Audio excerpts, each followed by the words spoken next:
Your brain is broken. It's making your life way harder than it needs to be, but I'm here to help you fix it. So let me show you how. You're probably wondering why I'm wearing a towel, and the answer is, you want to survive out here, you gotta know where your towel is. that's all I have to say about it. It's the end of 2025. Another year has passed us by, life keeps moving along, time keeps on slipping, and hopefully you're closer to achieving your dreams than you ever have been before. But what if you're not? What if you're not sure what your dreams are or how to even figure them out? Well, I'm here to help you with that. So down in the description, I've linked a document that I made that's a 12-step program to achieving the life of your dreams, going from having no idea what it is that you even want to achieving them and having them fully realized in your daily life. We're going to go through that step-by-step process in this video. If you've been watching my previous videos, this is all information that is based on that, but it applies to everyone regardless of your beliefs, regardless of your faith. This applies to everyone. So many people go through life without knowing what it is that they're here for. Why are we on this planet? What is my purpose? What is it that I really want to be doing with my life that would make me feel happy? And a lot of the times when you feel that, it's not necessarily because you don't know what it is that you want to be doing, but because you feel paralyzed, either by the multiple opportunities that we have all around us to go out and do whatever you want. Analysis paralysis can really lead us to just freezing and doing nothing. But then there's also just the pressure of society and day-to-day life. You grow up and your parents want you to be a doctor or a lawyer when that's not really what it is that you want. That's not what you feel called to. You may not know what you feel called to at all, but you have a feeling that it's not that. If that doesn't describe you and you're already living the life of your dreams, then you can just skip this video. But if you feel like you have further to go, if you want to be happier, if you want to be healthier, if there is any goal or dream that you have that is possible to achieve, these steps will help you get there.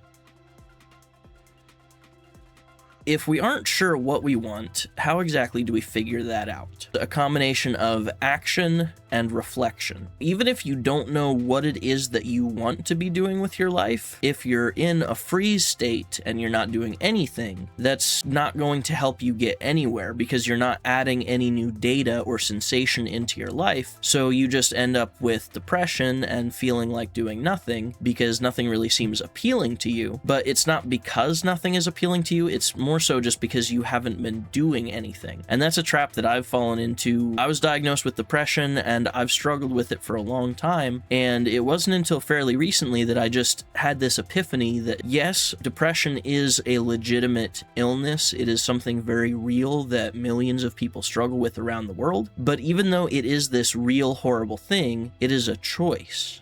And it is a choice that we can overcome by our beliefs and by our actions. It's easier said than done, but it absolutely can be done, and I am the living proof of that. I still have my bad days here and there, but just from where I was even a month ago, the difference is incredible. So knowing what you want. First of all, act, even if you don't really feel like it. If you get an invitation from your friends to go out and do something, any kind of opportunity that you get that comes out of the blue, that gets you out of your usual bubble, just say yes, go do it. Especially if it's something with no stakes, like just going out for the day.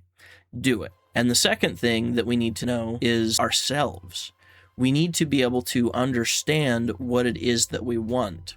And by going and getting out in the world, we can have a little bit more data to be able to compare and contrast what we do want with what we don't want. And now that we have that information, we can meditate on it. There's a lot of different ideas around meditation. There's not really a right or a wrong way to do it.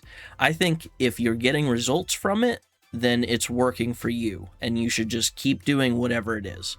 But, be open to new ideas, be willing to try new things. You might find something that totally blows your practice up and gets you results 10 times faster than you've ever felt before. Anything is possible. My method of meditation kind of varies depending on what my goals are, but one of the cores of meditation is just centering yourself, which may not make sense to people who have never really experienced or done it before. It's not this magical, mystical thing. It's more about giving your body permission to just exist, just for a few moments, without any expectations, without any pressure on yourself. Just allow yourself to be. You can close your eyes, you can leave them open. I find it easier to leave my eyes shut. And the first thing that's going to happen is just all kinds of random thoughts popping into your head willy-nilly. And it can be really difficult to avoid those thoughts, depending on what your goals are. Some people want to clear their mind completely. And I feel like that helps a lot when it comes to reducing stress and just navigating your life on a day-to-day basis. But when it comes to knowing what it is that you actually want, sometimes it can be helpful to analyze those thoughts that randomly pop up. Because, the subconscious is a funny thing. If you set your intention to try to understand what it is that you want, there are going to be thoughts bubbling up out of the ether that may be giving you hints toward that. So don't be too rigid and try to force away every thought and empty your head completely. Sometimes those thoughts that pop up will be helpful to you.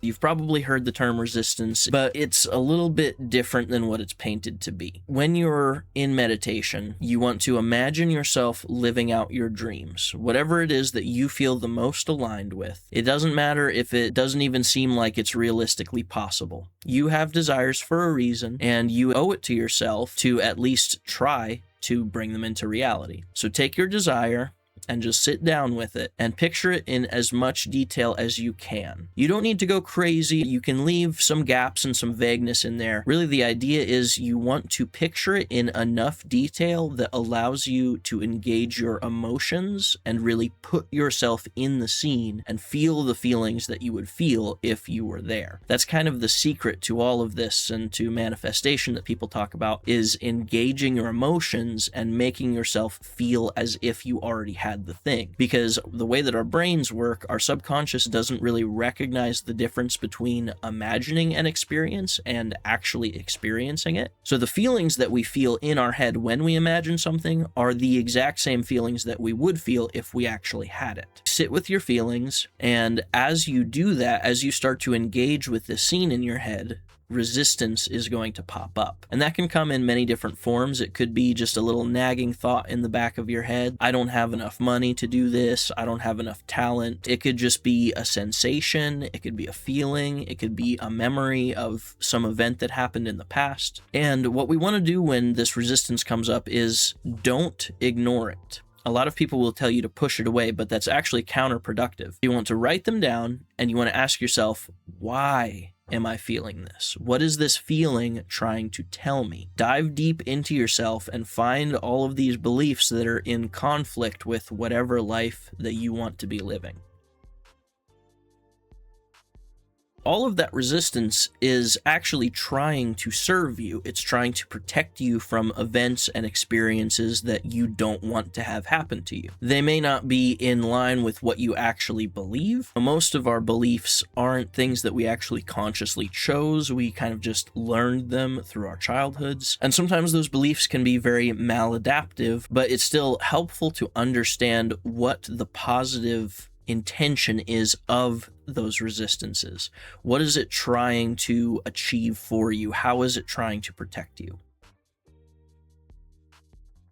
Alchemize that resistance. All I mean when I say that is resistance usually comes in the form of a negative statement. I can't do this thing. I'm not good enough to do this thing. I'm not smart enough. I'm not X, Y, and Z. We want to take the negative statement and figure out the intention of it and convert it into a statement that is a positive intent. If your resistance is telling you, I'm not smart enough, what that's trying to do is it's trying to protect you from looking stupid. It's trying to protect you from embarrassment, or it could be a variety of different things, but it's trying to protect you from something that you don't want. So convert that statement into its positive intention. Instead of, I am not smart enough, it's, I want to be perceived as smart or wise or whatever. And now that you have the positive intention of that, you can then really analyze which beliefs you have that are aligned with what you want and which ones that are not aligned with what you want, because not all of them are going to be in line, even if you do identify the positivity behind them. So some of them you're going to have to release, and by doing this, we can know which ones you actually want to keep, which ones are going to help you get where you want to be, and which ones are going to hold you back. Now that we have those separated out into those categories, we want to honor the values that you want to keep. Examine your desires, think of your dream life in the same way that you did in step 2, but now find ways to honor those values that your resistance was trying to protect and incorporate them into the life that you want to live. If your resistance is telling you that you're not strong enough, then maybe what that is really doing is trying to protect you to keep you strong for survival or for your own well-being and happiness. And if that is a value that you wish to keep, then you can honor that simply by adding into your dream life the vision of you exercising or dieting or parkour, whatever it is that you want. And while you're doing this, you might encounter new resistances, especially ones centered around time, because you're going to be realizing all of these values that are important to you that you're probably not actually following in your day-to-day life. And you're going to say, oh, I don't have time for that. That's just way too much for me to do. I'll never get it all done. But that in itself is another limiting belief. So as you go through this process, just take any new limiting beliefs that come back up and run them back through this process until you figure out the positive intention of that resistance, alchemize it, and then incorporate it or choose to let it go. Now that you've honored the resistances that you want to keep and incorporate, we can start letting go of the resistances and limiting beliefs that you don't want to keep. There are a lot of different ways to do that. Really, there's no right or wrong way to do that. Like I was saying in the last video, the subconscious is a tricky thing, and if you have a belief that something will work for you already, or you feel inclined to do a specific thing. Let's say prayer, you grew up praying, so prayer may be more effective for you than any of the other methods. Pick what speaks to you the most, give it a try, be willing to experiment with different things. Really, you can mix and match techniques however you like, it doesn't matter. But if you don't have any solid idea of where you want to start, I would say either affirmations or tapping or a combination of the two. And if you're not familiar with tapping, it does look kind of stupid. I always feel a little weird when I do it, but it really does work. And it's not some mystical woo thing where you're tapping on spirit points and stuff. It all has to do with the nerves in your bodies. It's been scientifically proven that it is a thing. It really does reduce your stress levels. And if you've never done it before, just try it along with me. So let's say your limiting belief is that you're stressed, that life is stressful and difficult. So you can just combine use of affirmations and tapping by saying whatever it is that you want to let go of and tapping along with it at these specific points. So you say, I do not feel stressed. I have no reason to stress. I am immune to stress. I don't have any reasons to worry about my life. There is nothing in the world that could possibly stress me out. I have no reason to stress. I am immune to stress. Stress does not affect me. And essentially you just repeat that pattern following through these points on your body that follow your nerve pathways. And it may take a few rounds of doing that, but for real, like if you feel stressed, write down on a scale of 1 to 10 how stressed you feel, and then do that for a couple of minutes and feel in your body again, and I guarantee you your stress level will be lower just from like 60 seconds of doing that. It feels like magic. Use those techniques however you'd like, mix and match them. There are no magic words to say. You're essentially just getting your body and your subconscious to believe in the things that you are choosing to believe in, and to stop believing in the things that you don't want to believe in, that are holding you back. We've honored the values that we are keeping. We've let go of the limiting beliefs that are holding us back. Now there are all kinds of beliefs that will help you get what you want. You can believe that you are successful. You can believe that you're powerful. You can believe that you're smart. You can believe that you have everything that you need already to achieve whatever it is that you want. There's no limit to the things that you can choose to believe in, and if it's going to help you get closer to where you want, choose to believe in it. And you just reinforce it in the exact same way that we let go of the resistances that we didn't want. All of those methods still apply. Pick whatever you did to release resistance, and if it worked for you, then it will work for you here too.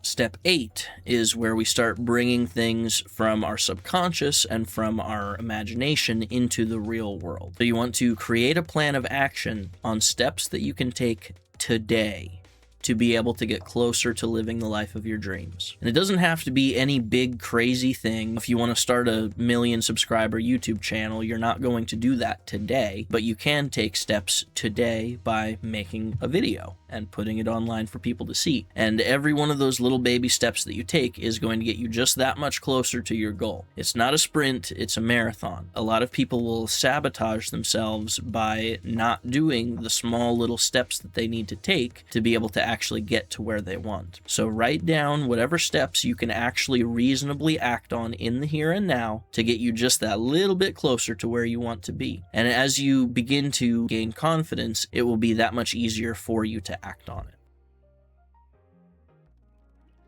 Take that plan that you made and go start doing it. Go put it out into the real world. And make sure you record your results so that you can tailor your approach and tweak things as you see fit. You might do something that gets more results than another. You might find that just having a slightly different approach is more effective. So make sure that you're always taking notes and just recording how things work out for you. It's really valuable to have a journal to know yourself and your feelings and your thoughts and your internal states, because once you understand that information, it becomes so much easier to see how all of the things within you are influencing your outer life and making things either easier or harder for you in many different ways. So always record whatever you can, try to keep notes, but especially for this, record the results of your actions so that you can tailor your approach.